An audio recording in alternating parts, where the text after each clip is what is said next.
Ang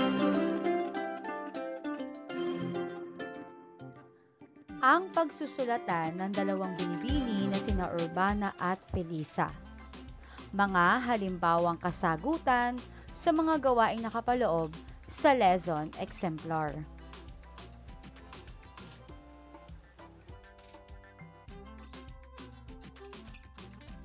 Magandang araw sa inyong lahat. Ako pong muli si Ginang Cruz, kung saan ibabahagi ko ang mga halimbawang sagot sa tanong ng bawat gawain sa paksang ang pagsusulatan ng dalawang binibini na sina Urbana at Felisa. Ang layunin ng vlog na ito ay makatulong hindi lamang sa mga mag-aaral na nagnanais maunawaan ang diwa ng halaw ng nobelang ito na tinalakay sa loob ng lesson exemplar, kundi pati na rin sa mga kapwa kong guro sa Filipino Baitang 7 na naghahanap ng makabuluhang paraan upang maipaliwanag ito sa kanilang klase.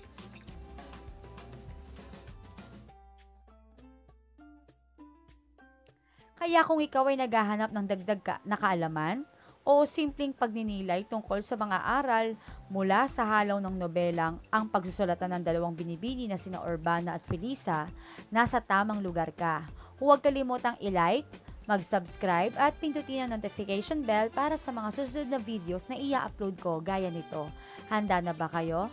Tara, simulan na natin ang talakayan.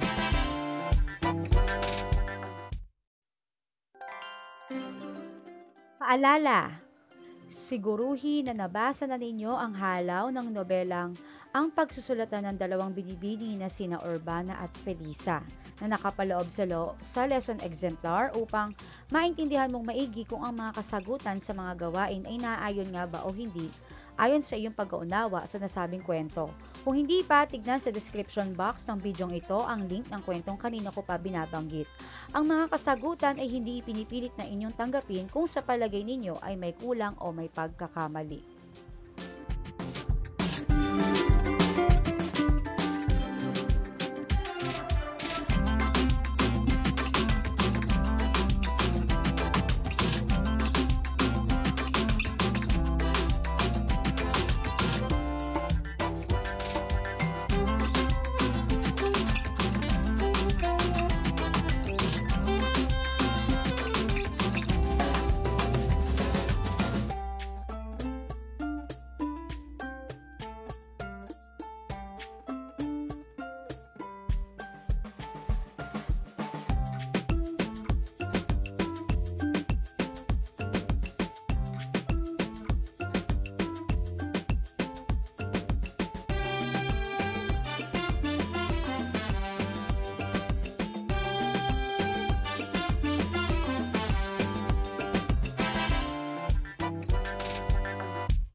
Hindi ko na isinama ang mga gawain na sa palagay ko ay madali na para sa inyo, gaya ng mga simpleng larawan na humihingi ng simpleng paliwanag, o kaya naman ay mga gawain na mayroon namang pagpipilian.